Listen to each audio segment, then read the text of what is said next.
31절 우리 함께 봉독하도록 하겠습니다. 이르되 주 예수를 믿으라. 그리하면 너와 네 집이 구원을 받으리라 하고, 오늘은 어버이 주일입니다. 미국에서는 마더스데이라고도 하며 어머니 아버지의 고마움을 생각하며 또 이때만이라도 그 고마움을 표현하고 부모님을 생각해보는 시간을 우리 가지게 됩니다. 여러분은 얼마나 부모님의 마음을 이해하고 계십니까? 해마다 이 어버이 주일이 되면 설교를 준비할 때 늘 부족한 제 자신을 돌아보게 돼서 무슨 말씀을 전해야 할지 부담감을 가지고 늘 힘들게 준비하게 됩니다. 제가 잘해서 부모님에게 이렇게 하고 자녀들에게 이렇게 하라, 부부관계는 어떻게 해야 한다고 가르치는 것이 아니라 똑같은 부족한 입장이지만 하나님의 말씀이 무엇을 가르치고 있는지를 그 하나님의 말씀을 잘 전달하는 것, 그 역할로 오늘도 또 담대하게 하나님의 말씀을 함께 나누고자 합니다. 10손가락 깨물어 안 아픈 손가락 없듯이 부모에게 있어서 자식은 자신의 삶보다 더 중요한 존재라 할 수 있습니다. 미국으로 이민 온 대부분의 가정들에게 이민의 이유를 물어보게 되면 우리 자녀들의 교육 문제를 가장 첫 순서로 꼽는 것을 봅니다. 또 삶의 목적을 물을 때 자녀들과 더불어 행복한 삶을 살고 싶다는 사람들이 대부분이라는 말을 들었습니다. 자식은 부모에게 불순종하고 핍박하고 대적한다 할지라도 부모는 자식에게 그럴 수 없습니다.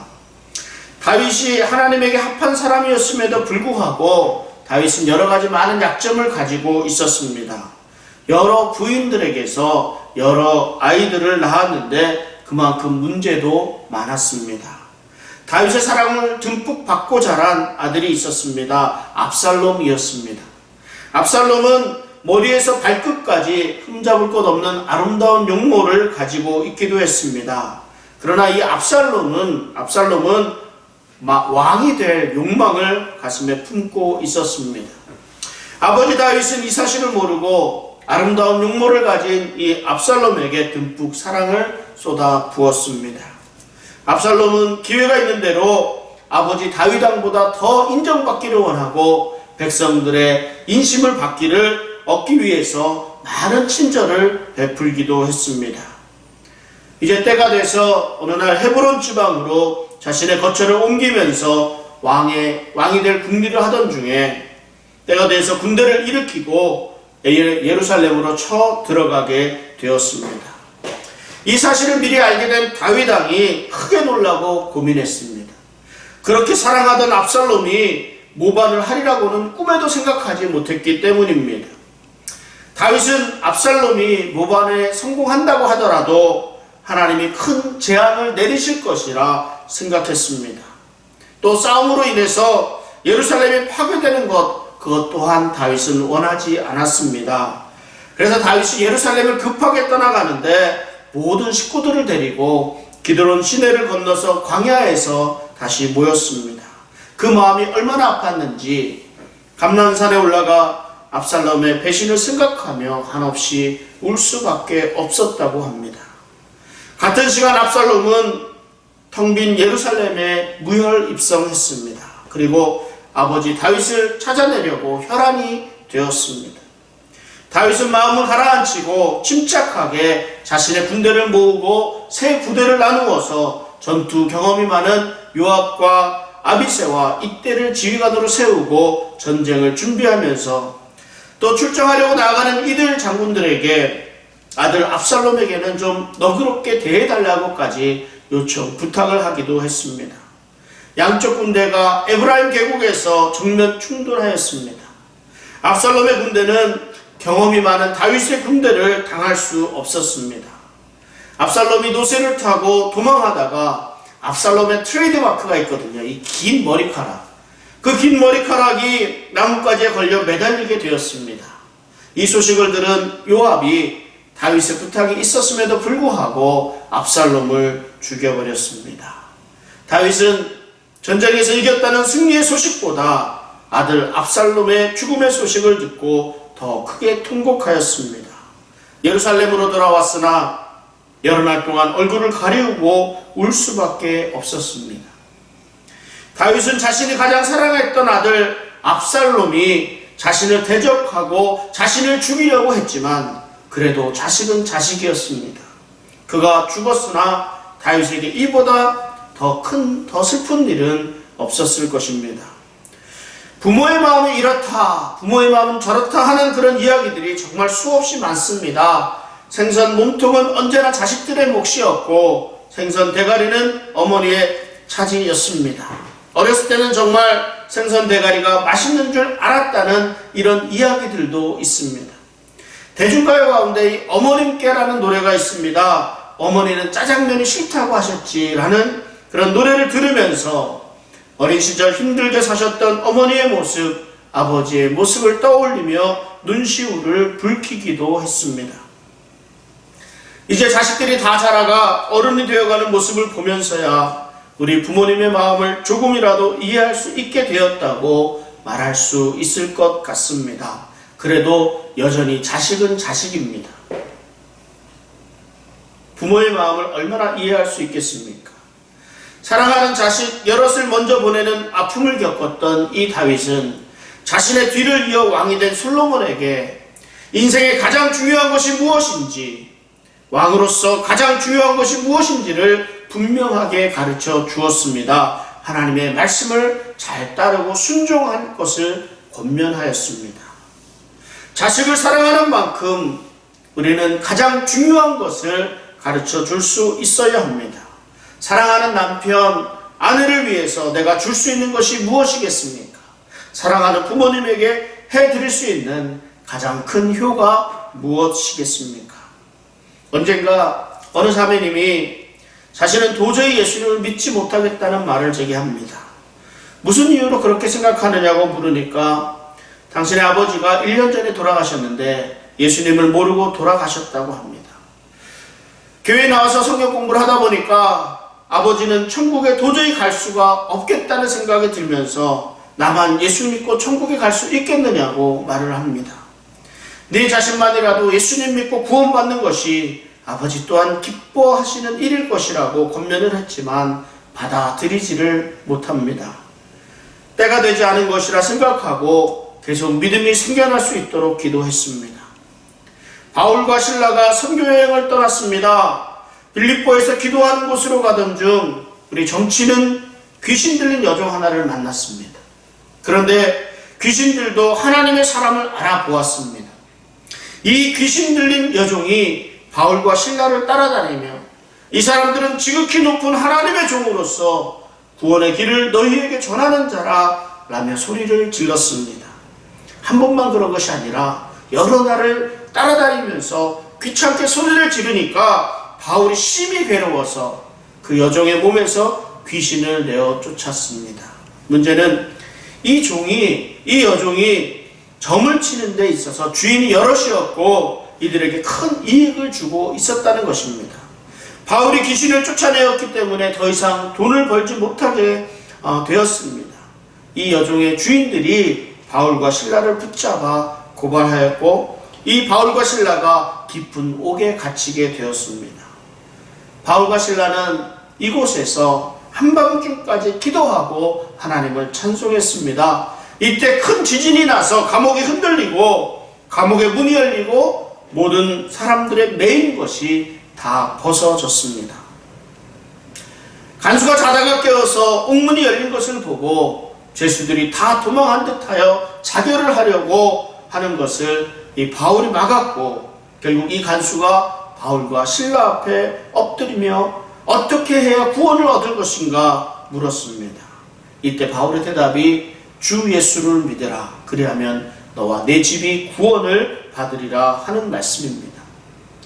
어렸을 때부터 들어왔던 말씀으로는 내가 믿는다고 해도 내 가족이 구원을 받을 수 있는 것이 아니라 믿음은 개인적인 것이라고 배웠습니다. 내가 인격적으로 예수님을 믿고 받아들일 때에 내가 구원받는 것이지 내가 믿고 구원받게 되면 내 가족까지 모두 구원받는 것은 아니라고 배웠습니다.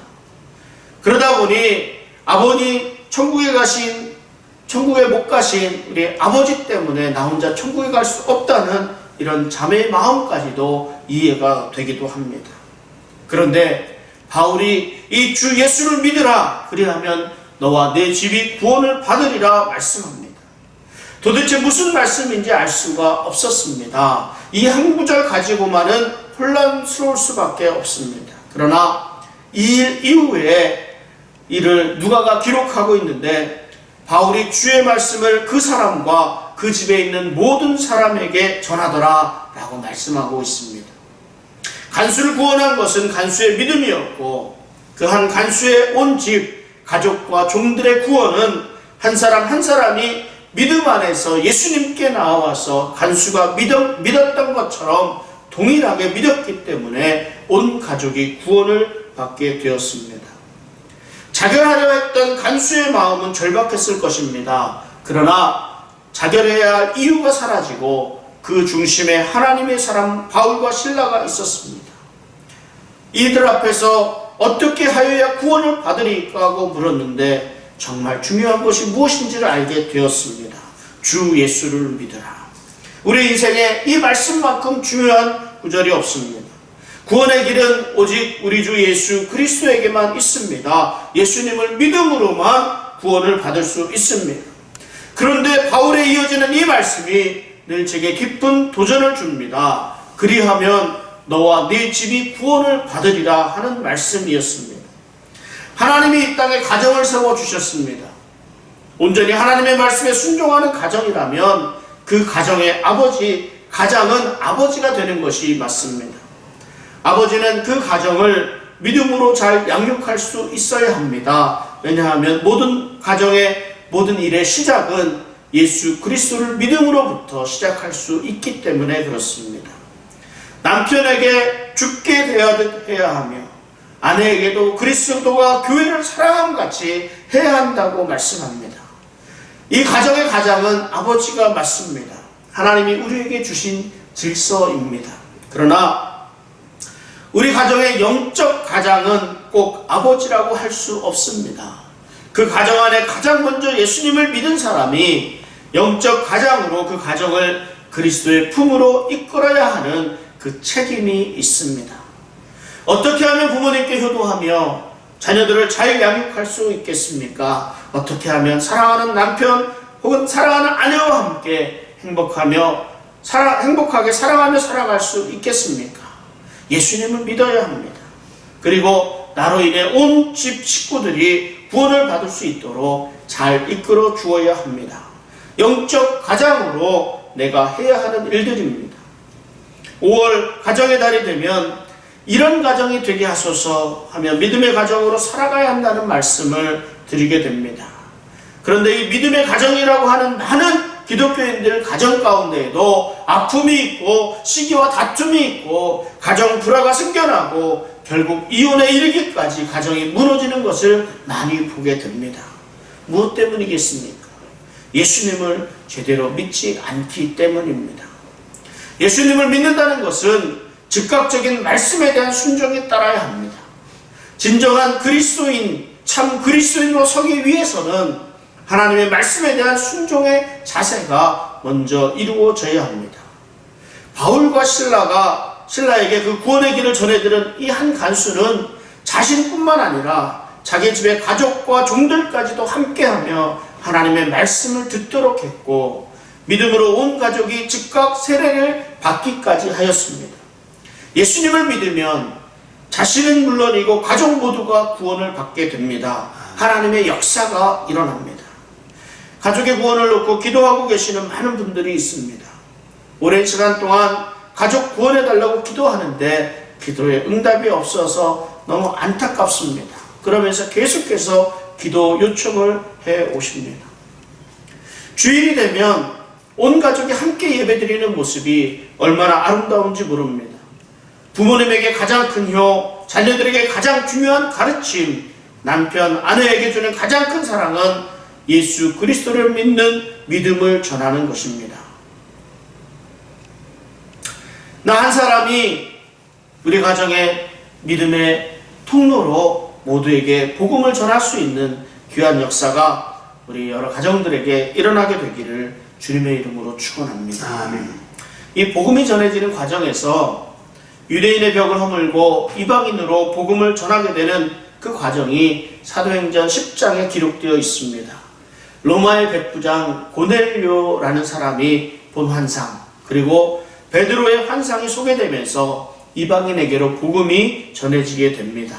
이 과정에서 이방인들에게 복음의 모델이 된 사람이 고넬료라는 사람입니다.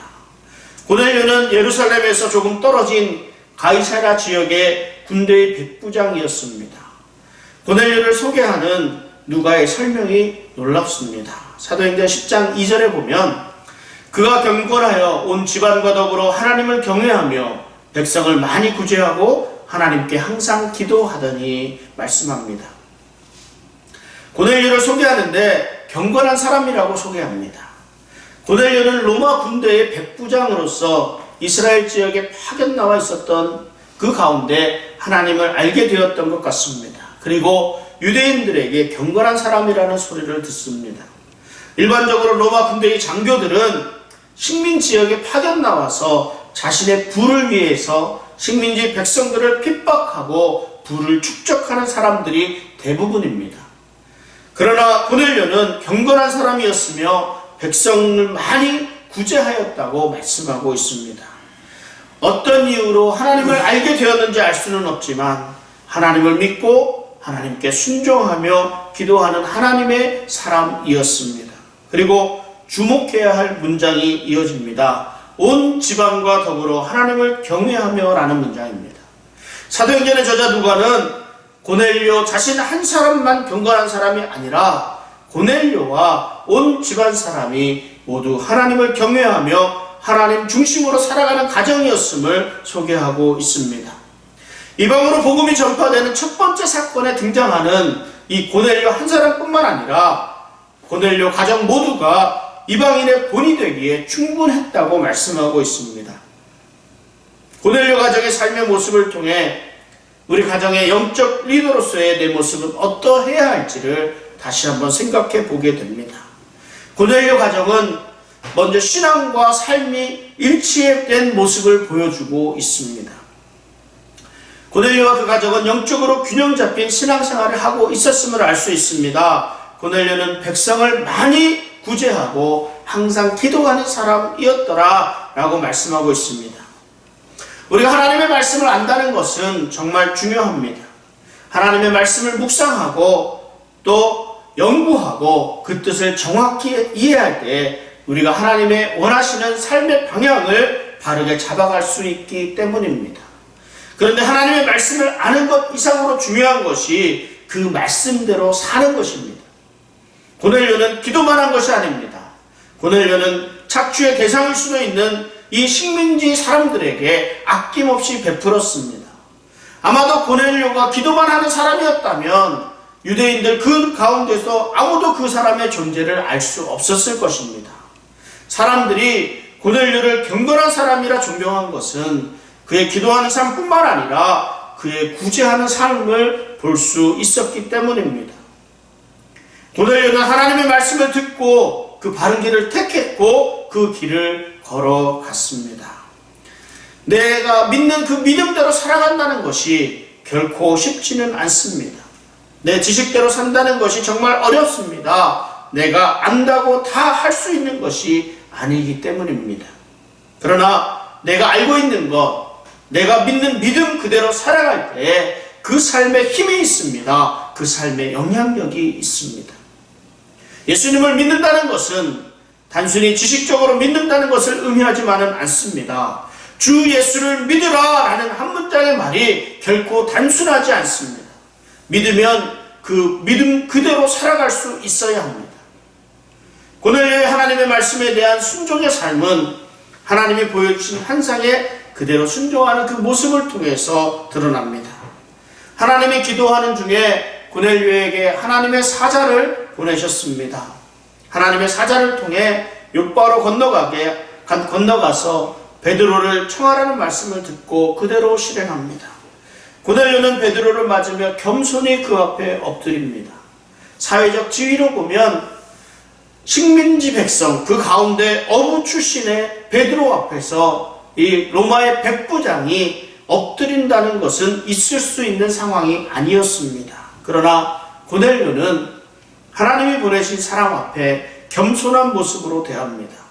그리고 베드로가 예수 그리스도의 복음을 전하니까 그 모든 사람에게 성령이 임하였다고 말씀하고 있습니다. 고넬료와 그 가정은 세례를 받고 모두 구원을 받았습니다. 이 고넬료의 균형 잡힌 신앙, 기도와 말씀, 그리고 그에 따르는 구제와 순종의 모습은 고넬료 자신은 물론이고 그의 온 가정과 함께한 모든 사람들에게 그리스도의 복음이 전해질 수 있도록 하였습니다. 그리고 모든 이방인들의 본이 되는 가정으로 지금까지도 소개되고 있습니다. 몸과 마음이 따로따로라는 말이 있습니다. 마음은 원이로 돼 육신의 연약함으로 인해 불순종하게 되는 경우 또한 있습니다. 하나님이 내게 무엇을 원하시는지 분명히 알고 있는데도 정작 내 자신의 연약함, 내 자신의 게으름으로 인해서 불순종하고 있지는 않은지 우리 자신들을 돌아볼 수 있기를 바랍니다. 모두가 꿈꾸는 행복한 가정은 가정의 한 사람인 나로부터 시작되는 믿음의 가정이라는 것을 분명히 깨달을 수 있기를 바랍니다. 제가 개척을 시작하고 혼자 새벽 기도를 하던 때가 있었습니다. 하나님께 나아가는 기쁨으로 일어나야지 하는 그런 마음 있지만 또 조금 피곤하고 일어나기 어려울 때도 물론 있었습니다. 저는 그때마다 제 아내를 보게 되었습니다. 목사가 새벽 기도할 때 일어나야 되는데 하나님 생각하고 예수님 생각하며 일어나야지 아내를 보냐고 이렇게 말씀하실 수도 있습니다. 그러나 개척할 당시 우리 모두가 힘든 상황 속에서 가족들은 저 한 사람을 보고 함께 할 수 있었습니다. 비록 아무도 오지 않는 교회의 새벽을 지키기 위해 오늘도 열심히 기도하는 모습으로 보여야 하지 않겠느냐, 먼저 가족들에게 보여줘야 되지 않겠느냐 하는 이런 생각을 가지기도 했습니다. 아내에게 남편이기 이전에 목사로서 인정을 받아야 함께 그 어려운 개척교회를 지켜나갈 수 있지 않겠느냐 여겼었던 기억이 있습니다. 여러분은 우리 사랑하는 가족들에게 경건한 그리스도인으로 인정을 받고 계십니까? 아니면 부모님에게나 남편 혹은 아내에게, 자녀들에게 좋은 부모로, 좋은 자식으로 사랑하는 남편, 사랑하는 아내이기는 하지만 그리스도인의 삶의 모습을 보이지 못하고 있는 것은 아닙니까? 예수 그리스도를 믿는 믿음으로 온전히 굳게 설 수 있기를 바랍니다. 신앙과 삶의 균형 잡힌 모습으로 사랑하는 가족들에게 그리스도의 복음을 온전히 전할 수 있기를 바랍니다. 부모님에게 가장 좋은 효는 복음을 전하고 그 믿음대로 가정들을 잘 섬기며 살아가는 것입니다. 자식들에게 가장 중요한 교훈은 하나님의 말씀을 중심으로 살아갈 수 있도록 잘 인도해 가는 것입니다. 사랑하는 남편, 사랑하는 아내를 예수님을 대하듯 할 때, 교회를 사랑하듯 할 때 고넬료가 온 가정과 더불어 하나님을 경외하였듯이 예수님을 믿고 구원받은 건강한 가정, 행복한 가정이 되는 줄 믿습니다. 우리 주 예수 그리스도의 복음이 굳어있는 우리 가족들의 마음을 열어주시고 우리 사랑하는 온 가정이 구원받아 기쁨으로 하나님께 함께 나아갈 수 있는 복된 가정 되시기를, 그리고 우리 사랑하는 벨리 한인장로교회 믿음의 가정들이 더욱 굳건한 믿음 위에서 하나님이 열어주시는 길에 순종하며 복음의 열매를 많이 맺어가는 그런 복된 가정 되시기를 우리 주님의 이름으로 축원합니다. 기도하겠습니다. 거룩하고 자비로우신 아버지 하나님, 우리 사랑하는 벨리 한인장로교회 가정